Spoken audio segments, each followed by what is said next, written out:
அன்பர்களே, ஆண்டவராகிய இயேசு கிறிஸ்துவின் நாமத்தில் உங்களுக்கு மனம் நிறைந்த வாழ்த்துக்களை தெரிவித்துக் கொண்டு சத்திய வசனம் திருமறை பாட நிகழ்ச்சிக்கு உங்களை அன்போடு அழைக்கிறோம்.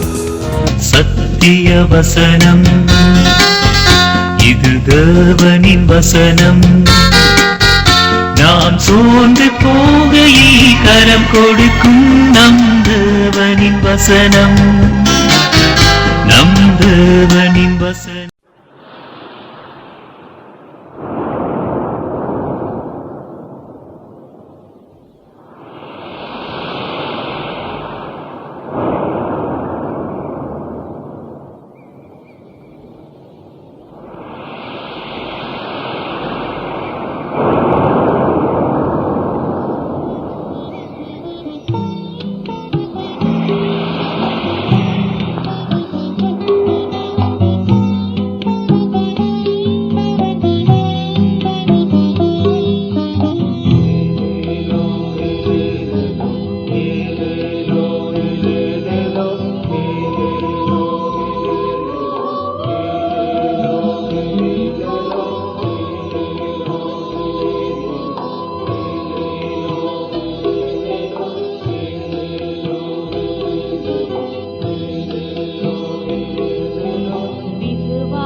ஆதியாகமம் 29 அதிகாரம் 20. அந்தப்படியே யாக்கோபு ராக்கேலுக்காக 7 வருஷம் வேலை செய்தான். அவள் பேரில் இருந்த பிரியத்தினாலே அந்த வருஷங்கள் அவனுக்கு கொஞ்ச நாளாக தோன்றினது. கர்த்தருக்குள் பிரியமானவர்களே, ஆண்டவராகிய இயேசு கிறிஸ்துவின் புண்ணிய நாமத்தினாலே உங்களை வாழ்த்தி வரவேற்கிறேன். யாக்கோபை குறித்த தொடர் செய்திகளை நாம் கற்று வருகிறோம். ஆண்டவர் தாமே இந்த யாக்கோபின் வாழ்வின் வழியாக பரிசுத்த ஆவியானவர் நம்முடைய வாழ்க்கையிலே நல்ல சிந்தனைகளை தந்து நம்மை அர்ப்பணிக்க தூண்டுவாராக. உங்களுக்காக நாங்கள் ஜெபம் செய்து வருகிறோம். எங்களுக்காக நீங்கள் தொடர்ந்து ஜெபம் செய்ய அன்போடு வேண்டுகிறோம். திருமண வாழ்வு என்பது அல்லது திருமண காரியம் என்பது ஆண்டவர் ஏற்படுத்தின ஒன்றாகும். மனிதன் உருவாக்கினது அல்ல, ஆண்டவர் ஏற்படுத்தின ஒன்று என்பதை நீங்கள் மறந்துவிடக்கூடாது. கர்த்தர் குடும்பமாய் மக்களை ஆசீர்வதிக்கிறார். சங்கீதம் 135 சங்கீதத்திலே 19 வாசித்து பாருங்கள். இஸ்ரவேல் குடும்பத்தாரே கர்த்தரை தோத்திரியுங்கள், ஆரோன் குடும்பத்தாரே கர்த்தரை தோத்திரியுங்கள். ஆபிரகாம் திருமணம் முடித்த ஒரு குடும்பவாசி, ஈசாக்கும் திருமணம் முடித்த ஒரு குடும்பவாசி, யாக்கோபும் கூட வேதாமத்தின் அடிப்படையில் வாசித்தால் அவரும் திருமணம் முடித்த அவர் ஒரு குடும்பவாசியாக வாழ்ந்தார். அருமையானுள்ளே, ஈசாக்குக்கும் ரெபேக்காளுக்கும் மகனாகிய யாக்கோபு அவனை பெற்றோர்கள் அழைத்து சொல்கிறார்கள், கானானிய ஸ்திரீகளுக்குள்ளே நீ பெண் கொள்ளாதபடி உன் தாயினுடைய சகோதரனான லாபானிடத்தில் போய் அவனுடைய குமாரத்திகளில் ஒருத்தியை நீ திருமணம் முடித்துக்கொள் என்று சொல்லி ஆலோசனை கொடுத்து கட்டளை கொடுத்து அனுப்புகிறார்கள். இதை ஆதியாகமம் புத்தகம் 28 அதிகாரம் 1-2 வாக்கியங்களிலே வாசிக்க முடிகிறது. ஏன் இந்த யாக்கோபை லாபான் வீட்டுக்கு அனுப்புகிறாள் என்றால், ஒன்று, அவனுக்கு ஒரு நல்ல மணப்பெண்ணை அவன் தெரிந்து கொள்ள வேண்டும். இரண்டாவது காரணம் என்ன? ஏசாவின் கைக்கு இவன் தப்புவிக்கப்பட வேண்டும் என்கிற நோக்கத்திலே தாயினுடைய நல்ல தந்திரமான ஆலோசனையினாலே அவன் அனுப்பப்படுகிறான். அருமையான என் சகோதர சகோதரிகளே, யாக்கோபு கீழ்ப்படிந்து அங்கே செல்கிறார். ஈசாக்கு அவ்வாறு அவன் அனுப்பும் பொழுது ஒரு ஆசீர்வாதத்தை சொல்லி அனுப்புகிறார். நீங்கள் ஆதியாகமம் புத்தகம் 28 அதிகாரம் 3-4 வாசித்தால் அவனை மனதார ஆசீர்வதித்து ஆபிரகாமின் ஆசீர்வாதம் உனக்கு கிடைக்க வேண்டும் என்கிற பொருளிலே அவர் சொல்லி ஆசீர்வதிக்கிறார். திருட்டுத்தனமாக ஏசாவின் ஆசீர்வாதத்தை வாங்கி கொண்டவன் யாக்கோபு. ஆனால் லாபான் வீட்டுக்கு அனுப்பும் பொழுது மனதார இங்கே வெளிப்படையாக ஆசீர்வதிப்பதை ஆதியாகமம் 28 அதிகாரம் 3-4 நாம் காண முடிகிறது. அருமையானுள்ளே, இந்த திருமறை பகுதியை நீங்கள் வாசிக்கும் பொழுது மாமன் வீட்டுக்கு பதான் அராமுக்கு செல்கிறார். இங்கே எங்கிருந்து செல்கிறான்? பெயர்சபாவிலிருந்து செல்கிறார். பெயர்சபாவுக்கும் இந்த பதான் அராம் என்று சொல்கிற லாபான் வசிக்கும் இடத்துக்கு இடையில் உள்ள தூரம் 500 மைல் ஆகும். இதை நடந்து செல்கிறான் யாக்கோபு. இதை கடப்பதற்கு அவனுக்கு 1 மாதம் பிடித்தது. அந்நாளிலே கூடாரவாசியாக குணசாலியாய் இருந்த யாக்கோபு தனி மனிதனாக அவன் நடந்து செல்கிறான். அப்படி அவன் செல்லும் பொழுது லூஸ் என்கிற இடத்திலே படுத்து நித்திரை செய்கிறான். தலையிலே ஒரு கல்லை வைத்து தூங்குகிறான். இரவிலே சொப்பனம் வருகிறது. சொப்பனத்திலே தேவாதி தேவன் தன்னை வெளிப்படுத்தி அவனோடு பேசுகிறார். நான் ஆபிரகாமின் தேவன், ஈசாக்கின் தேவன் என்று சொல்லி அவனுடைய வாழ்க்கையிலே எதிர்காலத்திலே அவன் ஜீவியத்திலே ஆண்டவராகிய கர்த்தர் என்ன செய்ய போகிறார் என்பதை அவனுக்கு வெளிப்படுத்தி வாக்கு தத்தத்தை கொடுக்கிறார். இந்த சொப்பனத்தை கண்டவன் தான் தலையில் வைத்த கல்லை ஒரு தூணாக நிறுத்தி எண்ணெயை வார்க்கிறார். ஆண்டவரிடத்திலே பொருத்தனை பண்ணி அவன் கடந்து போகிறதை ஆதியாகமம் புத்தகம் 28 அதிகாரம் 11-22 வாக்கியங்களை வாசிக்க முடிகிறது. அங்கே பதான் அராமுக்கு 1 மாதம் கழித்து சென்று விட்டான். அங்கு ஒரு கிணறு இருக்கிறது. 3 ஆட்டு மந்தைகள் அங்கே பக்கத்திலே அங்கே அமர்த்தப்பட்டிருக்கிறது. அந்த கிணறை ஒரு கல்லினாலே மூடி வைத்திருக்கிறார்கள். ஏனென்றால் அந்நியர்கள் பயன்படுத்தக்கூடாது, இரண்டாவது கிணற்றின் தண்ணீரானது மாசுபடக்கூடாது என்று அவர்கள் திட்டமிடுகிறார்கள்.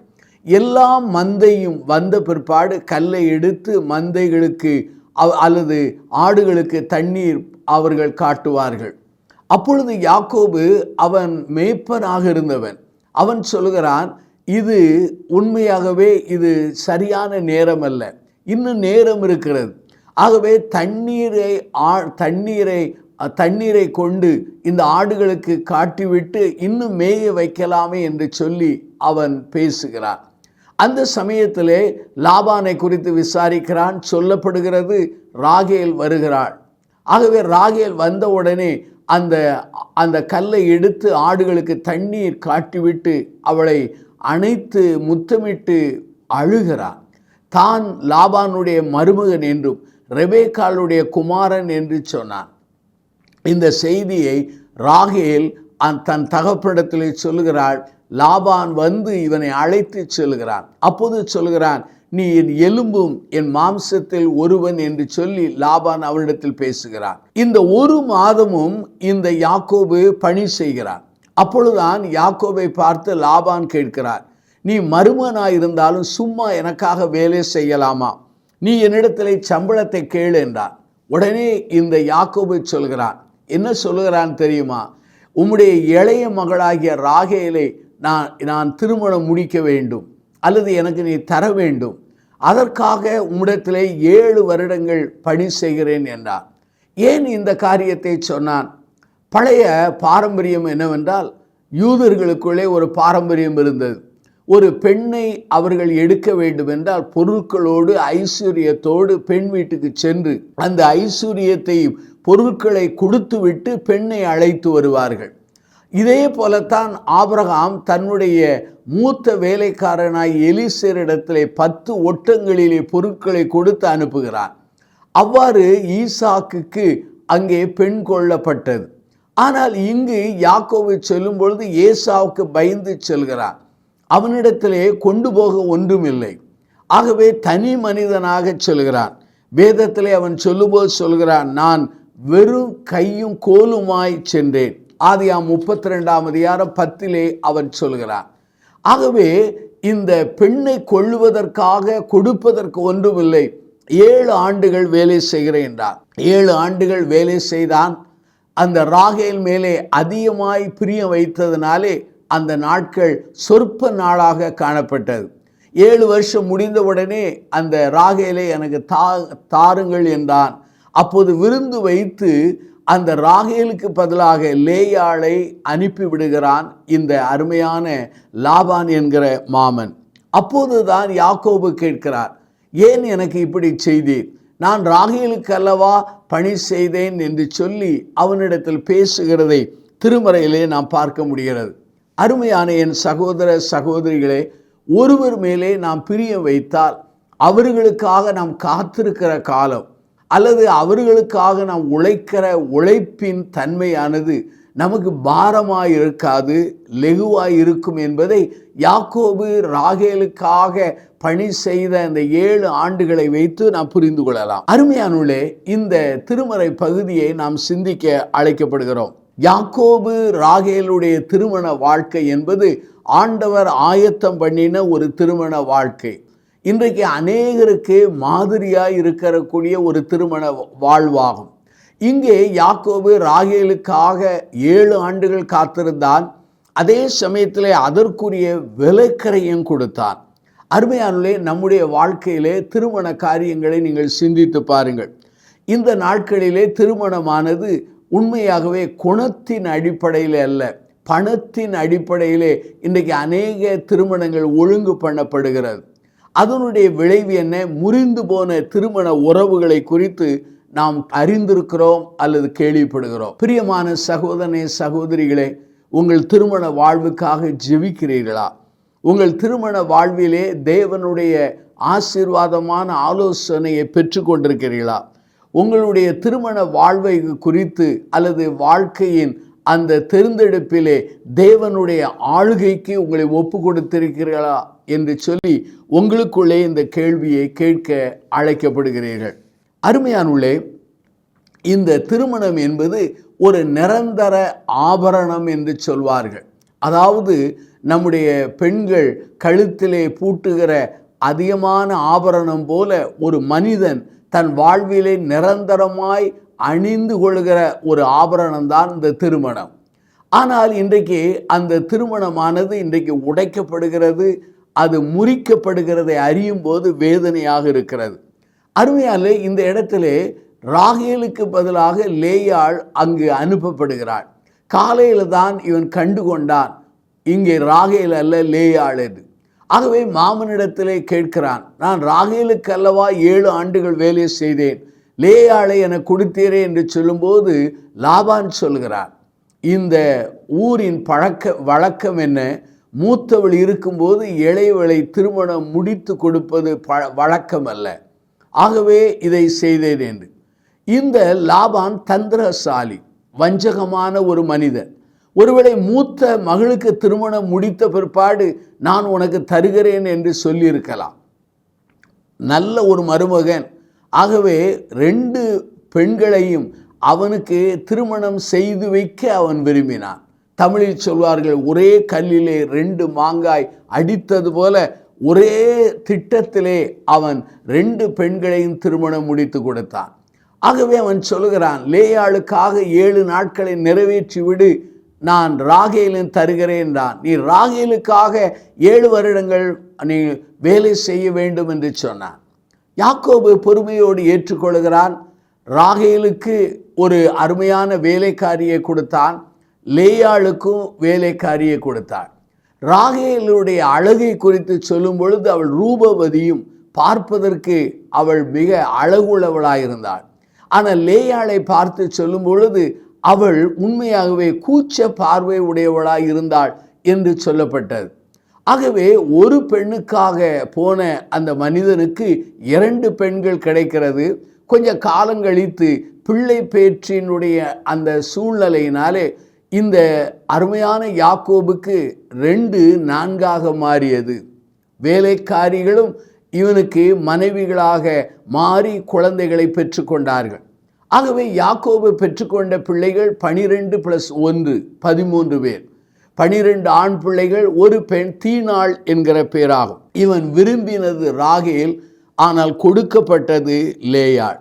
அருமையான என் சகோதர சகோதரிகளே, இந்த லாபான் செய்தது ஒரு நம்பிக்கை துரோகம். ஆனால் இந்த துரோகத்தை அந்த லாபான் செய்தான். அருமையானவர்களே, நம்முடைய வாழ்க்கையை நாம் சிந்திக்க அழைக்கப்படுகிறோம். வாழ்க்கையிலே நாம் எதை செய்தோமோ அதே நமக்கு திரும்ப வருகிறது. நீங்கள் சிலரை அற்பமாக எண்ணினால் உங்கள் எதிர்காலத்திலே சிலர் உங்களை அற்பமாக எண்ணுவார்கள். உங்கள் வார்த்தைகளினாலே பிறருடைய இருதயத்தை நீங்கள் கிழித்தால் எங்கேயோ ஒருவர் உங்கள் இருதயத்தை நொறுக்குவார்கள். ஏனென்றால் வேதவசனம் அப்படித்தான் சொல்கிறது. இங்கே யாக்கோபு முதல் விசை ஏமாற்றப்பட்டான். யாக்கோபு என்றாலே பொருள் என்ன? எத்தன் அல்லது ஏமாற்றுகிறவன் என்று பொருள் கொள்ளலாம், அவனுடைய வாழ்க்கையின் நடைமுறையை வைத்து. ஆனால் என்ன நடக்கிறது தெரியுமா? இந்த யாக்கோபு முதல் விசையாக ஏமாற்றப்பட்டான். ஏமாற்றப்பட்டதின் வலியை, உணர்வை அன்றைக்கே புரிந்து கொண்டான். இவன் தகப்பனை 1 முறை ஏமாற்றினான், சகோதரனை 2 முறை ஏமாற்றினான். அப்படியானால் முதல் விசையாக இங்கு யாக்கோபு அங்கே மாமனாலே அவன் ஏமாற்றப்படுகிறான். அருமையானவர்களே, சில நியாய தீர்ப்புகள், சில காரியங்கள் நம்முடைய வாழ்க்கையிலே வருவதை நாம் அறியக்கூடிய நிலையிலே காணப்படுகிறோம். திருமறையை நான் சொல்ல விரும்புகிறேன். கலாத்திய நிருபம் 6ஆம் அதிகாரம் 7 உங்களுக்காக வாசிக்கிறேன். மோசம் போகாதிருங்கள், தேவன் தம்மை பரியாச பண்ண ஒட்டார். மனுஷன் எதை விதைக்கிறானோ அதையே அறுப்பான். தன் மாம்சத்துக்கென்று விதைக்கிறவன் அந்த மாம்சத்தின் அழிவை காண்பான். இங்கே பாருங்கள், யாக்கோபு தன் சகோதரனை 2 முறை ஏமாற்றினான், தன் தகப்பனை 1 முறை ஏமாற்றினான். யாக்கோபினுடைய வாழ்க்கையிலும் அவன் 2 முறை ஏமாற்றப்பட்டான். நீங்கள் கேட்கலாம், அது எங்கே என்று. முதல் விசை இங்கே ராகேலுக்கு பதிலாக லேயாள் கொடுக்கப்பட்டது ஒரு ஏமாற்றம். இது ஒரு பெரிய ஏமாற்றம். இது கழற்ற முடியாத அல்லது தள்ளிவிட முடியாத ஒரு உறவாகும். 2வது ஏமாற்றம் என்ன? யாக்கோபினுடைய பிள்ளைகள் யோசேப்பின் மேலே பொறாமை கொண்டு யோசேப்பை எகிப்துக்கு விற்று போட்டார்கள். ஆகவே தகப்பனிடத்திலே என்ன சொல்வது என்பதற்காக யோசேப்பினுள் அணிந்து கொண்ட அந்த பலவர்ண அங்கி எடுத்து ஒரு ஆட்டை அல்லது ஒரு மிருகத்தை அடித்து அந்த இரத்தத்தை தெளித்து தகப்பனிடத்தில் போய் கொடுத்தார்கள். இது உம்முடைய மகனுடைய அங்கி அல்லவா என்று சொன்ன பொழுது அங்கு யாக்கோபு புரிந்து கொண்டான், என் மகனை ஏதோ ஒரு மிருகம் பீறிண்டு அவன் மடிந்து போனான் என்று அவன் எண்ணினான். அங்கே யோசேப்பு உயிரோடு இருக்கிறான் என்கிற செய்தி அங்கே யாக்கோபின் பிள்ளைகளுக்கு தெரியும், ஆனால் யாக்கோபுக்கு தெரியாது. சுமார் ஒரு 13-14 ஆண்டுகள் இந்த செய்தி அவனுக்கு மறைக்கப்பட்டது. ஆண்டவராகிய கர்த்தர் கூட அவனுக்கு அதை வெளிப்படுத்தவே இல்லை. அருமையானுள்ளே 2 முறை ஏமாற்றப்பட்டான். பாருங்கள், அங்கே 2 முறை அவனுடைய வாழ்க்கையிலே ஏமாற்றங்களை அவன் வாழ்விலே அனுபவித்தான். ஒரு முறை தன் தகப்பனை ஏமாற்றினான், 2 முறை சகோதரனை ஏமாற்றினான். ஆனால் இந்த அருமையான யாக்கோபு 2 காரியங்களிலே அவன் ஏமாற்றப்படுகிறான். அப்படியானால் எதை நம்முடைய வாழ்க்கையிலே செய்கிறோமோ அதையே அறுப்போம் என்று வேதத்தில் சொல்லப்பட்டிருக்கிறது. 2 காரியங்களை சொல்கிறேன். நாம் ஏமாறவும் கூடாது, அதே சமயத்தில் நம்முடைய வாழ்க்கையிலே பிறரை ஏமாற்றவும் கூடாது. லூக்கா நற்செய்தி நூலிலே 21ஆம் அதிகாரம் 8 ஆண்டவர் சொல்கிறார், நீங்கள் வஞ்சிக்கப்படாதபடி எச்சரிக்கையாய் இருங்கள் என்றார். இந்த வஞ்சிக்கப்படாதபடி எச்சரிக்கையாய் இருப்பதனுடைய அந்த லிட்ரல் அல்லது நம்முடைய பழக்க வழக்கமான வார்த்தை என்னவென்றால், நீங்கள் ஏமாந்து போகாதிருங்கள் என்பதுதான். அருமையானே, நம்முடைய வாழ்க்கையிலே ஆண்டவரை ஏற்றுக்கொண்ட நானும் நீங்களும் நம்முடைய வாழ்க்கையின் எந்த பகுதியிலும் யாரையும் ஏமாற்றாதபடி நாம் காத்துக்கொள்ள அழைக்கப்படுகிறோம். உபதேசத்திலோ அல்லது ஜீவியத்திலோ அல்லது பண விஷயத்திலோ அல்லது வார்த்தைகள் விஷயங்களிலோ பிறரை ஏமாற்றாதபடி நாம் ஜாக்கிரதையாக இருக்க வேண்டும். அதே சமயத்தில் நாமும் பிறராலே ஏமாற்றப்படாதபடி விழித்திருந்து நாம் ஜெபிக்க அழைக்கப்படுகிறோம். அருமையான என் சகோதர சகோதரிகளே, நம்முடைய வாழ்க்கையில நாம் கற்றுக்கொண்ட செய்தியை நான் சொல்கிறேன். ஒரு பெண்ணுக்காக அங்கே லாபான் வீட்டுக்கு சென்ற இவனுக்கு 4 பெண்கள் கிடைத்தது. 4 பெண்களுக்காக அவன் 2 பெண்களுக்காக 7 14 ஆண்டுகள் அவன் பணி செய்தான். பிறகு 6 ஆண்டுகள் அவன் தன்னுடைய குடும்பத்திற்காக மந்தைக்காக பணி செய்தான். அருமையானவர்களே, இந்த யாக்கோபின் திருமண வாழ்வையும் உங்கள் வாழ்வையும் ஒப்பிட்டு பாருங்கள். வஞ்சிக்கப்பட்டிருக்கிறீர்களா அல்லது பிறரை ஏமாற்றி இருக்கிறீர்களா? உங்கள் திருமண வாழ்வுக்காக ஜெபிக்கிறீர்களா? உங்கள் பிள்ளைகளுடைய திருமண காரியத்திற்காக தேவ சமூகத்திலே போராடி வேண்டுதல் செய்கிறீர்களா? தேவனுடைய ஆளுகையை உங்கள் பிள்ளைகளுடைய எதிர்காலத்தை ஒப்பு கொடுத்திருக்கிறீர்களா? ஆவியானுடைய ஆலோசனையும் திருமறை வசனத்துக்கு உங்களை கையளித்திருக்கிறீர்களா? இந்த கேள்விகளுக்கு நாம் பதில் சொல்ல அழைக்கப்படுகிறோம். ஆகவே யாக்கோபின் திருமண வாழ்விலே அங்கு அவன் அதிகமாய் நேசித்த யாக்கோபு நேசித்த தன்மையும் சொல்லப்பட்டிருக்கிறது. லாபானுடைய வஞ்சகமும் அங்கு பதிவு செய்யப்பட்டிருக்கிறது. நாம் கண்களை மூடி நாம் ஜெபம் செய்வோமா? அன்பின் பிதாவே, யாக்கோபின் திருமண வாழ்வை குறித்து நாங்கள் கற்றுக்கொண்டோம். ஆண்டவரே, இந்த யாக்கோபினுடைய வாழ்க்கையிலே அவன் ராகேலை அதிகமாய் நேசித்த விதமும் அதே சமயத்திலே லாபானுடைய வஞ்சக தன்மையும் நாங்கள் புரிந்து கொள்ள எங்களுக்கு உதவி செய்தீர். எங்கள் வாழ்க்கையிலே ஆண்டவரே, நாங்கள் ஏமாற்றப்படாதபடி எங்களை காத்துக்கொள்ளும். நாங்களும் பிறரை ஏமாற்றுகிற நிலைக்கு நாங்கள் கொண்டு போய் விடாதபடி எங்களை பாதுகாத்து கொள்ளும்.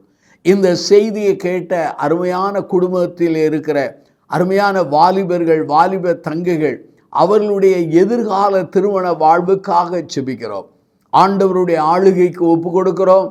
எவ்வாறு யாக்கோபுக்கு ஒரு ராகேலை வைத்தீரோ அல்லது ஈசாக்குக்கு ஒரு ரெபேக்காளை வைத்தீரோ, அதே போல இந்த அருமையான பிள்ளைகளுடைய வாழ்க்கையிலே ஏற்ற காலங்களில் எல்லாவற்றையும் ஒழுங்குபடுத்தி அவர்களை ஆசீர்வதிக்க நாங்கள் பிரார்த்தனை செய்கிறோம். இந்த செய்தியை கேட்டு அர்ப்பணித்த மக்களை ஆசீர்வதியும். இயேசுவின் நாமத்தில் ஜெபிக்கிறோம் ஜீவனுள்ள பிதாவே, ஆமென். இந்த புத்தகம் பற்றிய விபரங்களுக்கு சத்திய வசனம் அலுவலகத்தை தொடர்பு கொள்ளவும்.